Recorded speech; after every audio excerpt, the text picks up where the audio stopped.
Abba from All India Students Association. We are here to protest against Karnataka government's plan to shut down more than 25,000 schools.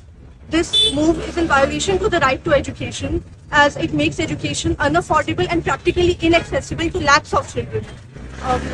Merging Karnataka government schools with the Karnataka public schools would mean that children will have to pay higher fees. It is the government's responsibility to provide free and quality education to all children. And this move is a way to shun that responsibility and make education a ground for profit making. The promise of transportation facilities for children has not been backed up by any concrete steps or timeline. Moreover, the definition of low enrollment has been kept ambiguous. This needless move, which is being made on the pretext of low enrollment, will only increase dropouts in schools, especially for marginalized children. Many girls and children with disabilities will have to drop out because of the sheer distance they will have to travel. Many poor families will not be able to afford the transportation costs and the fees for these magnet schools. Government schools have a crucial role in the Indian education system.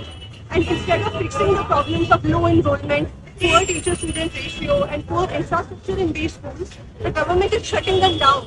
Clearly, students' rights and interests have not been considered. The people who will be directly affected by this have not been taken into consideration. This centralized decision-making has no place in our democracy.